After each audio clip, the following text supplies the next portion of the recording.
नमस्ते दोस्तों, आज की इस वीडियो में हम लोग बात करने वाले हैं कि सोनार आपको क्यों लूटते हैं। और दोस्तों, अगर आप लोग इस चैनल पर नए हो या फिर आप लोगों ने अभी तक चैनल को सब्सक्राइब ना किया हो तो चैनल को सब्सक्राइब जरूर कर दें। और इसके पहले वाला वीडियो जो मैंने कल डाला हुआ था, अगर आप लोगों ने वो नहीं देखा है तो मेरी आप लोगों से गुजारिश है कि पहले वो वीडियो जरूर देख ले, ताकि आपको इस वीडियो के बारे में जो है पूरी जानकारी समझ में आए।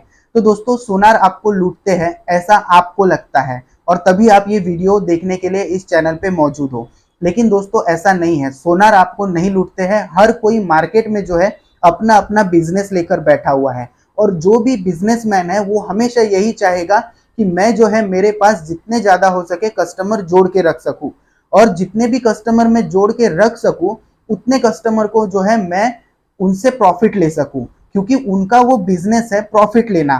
तो दोस्तों, प्रॉफिट अगर वो लेना चाहता है तो वो उस कस्टमर के ऊपर डिपेंड करता है कि वो जो कस्टमर है कितना जानकार है उस चीज के लिए जिस चीज की वो खरीदारी कर रहा है। और ये हर फील्ड में होता है। जैसा कि आप सभी जानते हैं कि शर्ट 500 रुपए की भी मिलती है, 5,000 रुपए की भी मिलती है, लेकिन 500 रुपए वाली शर्ट की भी जो है कुछ ना कुछ वैल्यू है और 5,000 रुपए वाली शर्ट की भी जो है कुछ ना कुछ वैल्यू और क्वालिटीज है।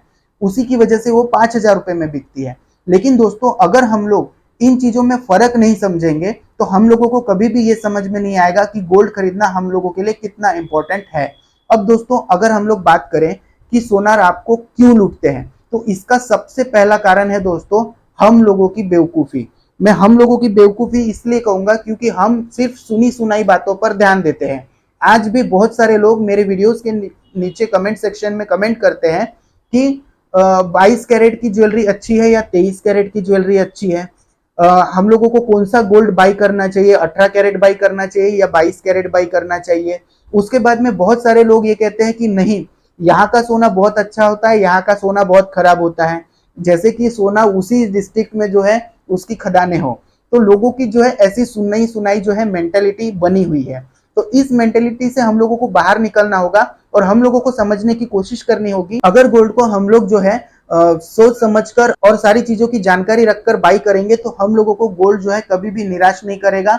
As a investment, as a marriage purpose या फिर जो भी आपका पर्पस हो उस हिसाब से। अब बात करते हैं दोस्तों गोल्ड बाइंग के नॉलेज के बारे में। तो गोल्ड बाइंग अगर हम लोगों को करनी है, गोल्ड अगर हम लोगों को खरीदना है, तो हम लोगों को क्या क्या चीजों का नॉलेज होना चाहिए। देखिए, सबसे पहले तो हम लोगों को नॉलेज होना चाहिए गोल्ड के रेट का, जो कि इंडिया में होना पॉसिबल नहीं है। क्यों नहीं है? क्योंकि उसका एक कारण है, हमारे इंडियन गवर्नमेंट की गोल्ड के रेट को लेकर कोई भी एक पर्टिकुलर जो है नीति नहीं है कि one nation one gold price होगा, ऐसा कोई भी जो है हमारे यहाँ पे पॉलिसी नहीं है।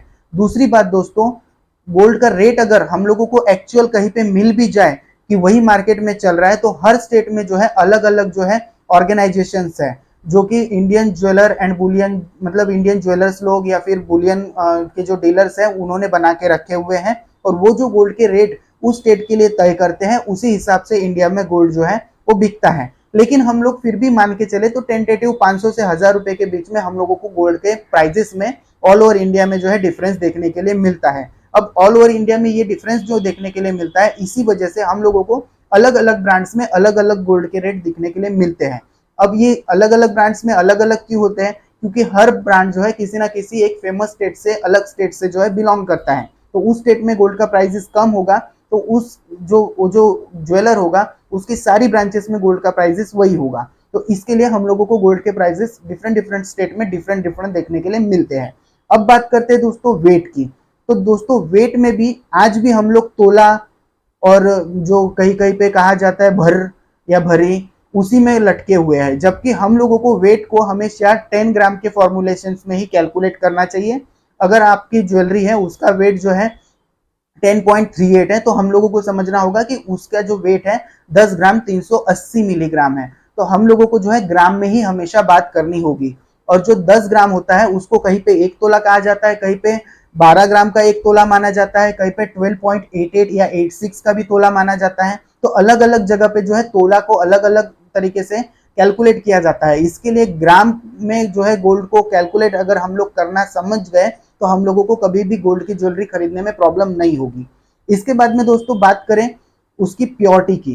तो दोस्तों, प्योरिटी की जैसा कि मैंने कहा 22 कैरेट 23 कैरेट ये सब आप भूल जाइए। सिर्फ एक चीज याद रखिए कि गवर्नमेंट ने 22 कैरेट HUID वाला हॉलमार्क जो है पास करने के लिए कंपलसरी ज्वेलर्स को कहा हुआ है। यानी कि जो भी ज्वेलर ज्वेलरी बेच रहा है उसको 22 कैरेट 6 डिजिट HUID नंबर के साथ में बेचना अनिवार्य है। अगर आप लोगों ने वो वीडियो नहीं देखा है तो जाके देख लीजिएगा, HUID वाला जो वीडियो है वो देख लीजिएगा, उसमें आपको सारी डिटेल्स मिल जाएगी कि उसके हॉलमार्क के निशान वगैरह क्या होते हैं। तो दोस्तों ये हॉलमार्क अगर आ गया तो आपको गोल्ड की प्योरिटी की चिंता करने की जरूरत नहीं है, फिर वो 18 कैरेट का गोल्ड हो या फिर 22 कैरेट का गोल्ड हो। हाँ, ये अलग बात है कि हम लोग जो है 18 और 22 कैरेट का जब कंपैरिजन करते हैं तो एक चीज हम लोगों को देखने के लिए मिलती है कि जो 18 कैरेट होता है उसमें थोड़ी सी ज्यादा डलनेस होती है और जो 22 कैरेट होता है उसमें ज्यादा येलोनेस होती है, यानी कि वो सिर्फ कलर का फर्क होता है। लेकिन गोल्ड गोल्ड होता है, जितना भी हो, अगर आपके पास 18 कैरेट हो या 22 कैरेट हो, अगर 18 कैरेट आप ले रहे हैं तो 18 कैरेट का पैसा देंगे, 22 कैरेट ले रहे हैं तो 22 कैरेट का पैसा देंगे। तो यह तीन चीजें कंफर्म हो गई, रेट हो गया, वेट हो गया और प्योरिटी हो गई। इसके बाद में दोस्तों बात आती है मेकिंग चार्जेस की। अब ये जो मेकिंग चार्जेस है इसको कहीं कहीं पे घड़ाई भी कहा जाता है, कहीं कहीं पे मेकिंग चार्जेस भी कहा जाता है। उसके बाद में जो है कहीं कहीं पे अलग अलग नामों से इसको पुकारा जाता है, वेस्टेज भी कहा जाता है। तो ये सारी चीजें एक ही है। अब ये जो मेकिंग चार्जेस है ये पर हर ज्वेलरी पे लगते हैं। अब इसमें जो है 2% से लेके 10% तक या 15% तक, कहीं कहीं पे 25% तक मेकिंग चार्जेस होते हैं। कहीं कहीं पे इसको वैल्यू एडिशन भी कहा जाता है। तो वो मेकिंग चार्जेस का ही एक फॉर्म है। तो इनके बारे में हम लोगों को पता होना चाहिए। उसके बाद में दोस्तों हम लोगों को पता होना चाहिए GST के बारे में। तो अभी जो है गोल्ड की ज्वेलरी के ऊपर 3% GST है और साथ ही साथ में दोस्तों अभी हर व्यक्ति को गोल्ड खरीदने के लिए जो है आधार कार्ड का नंबर देना अनिवार्य है। अब ये क्यों है मैं आप लोगों को आने वाली वीडियोस में बताऊंगा कि क्यों गवर्नमेंट ने ये सब कंपलसरी कर दिया है। तो ये भी चीजें जो है अभी हो रही है।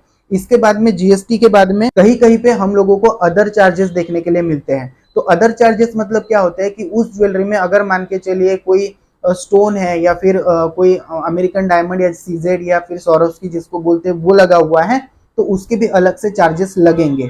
तो दोस्तों मोटा मोटी ये जो 5-6 चीजें हैं ये हम लोगों को पता होनी चाहिए गोल्ड की ज्वेलरी बाई करते वक्त। अब ये सारी चीजें जब आप लोगों को पता होगी तो कोई भी ज्वेलर जो है आप लोगों को नहीं ठग पाएगा। और ये सारी चीजों की डिटेल जानकारी मैं आप लोगों को अगली वीडियो में दूंगा। और अगर ये वीडियो आप लोगों को पसंद आया होगा तो इसको लाइक कर दीजिए, दोस्तों के साथ शेयर कर दीजिए। चैनल पर नए हैं तो चैनल को सब्सक्राइब कर दीजिए। आज के लिए बस इतना ही। Thank you.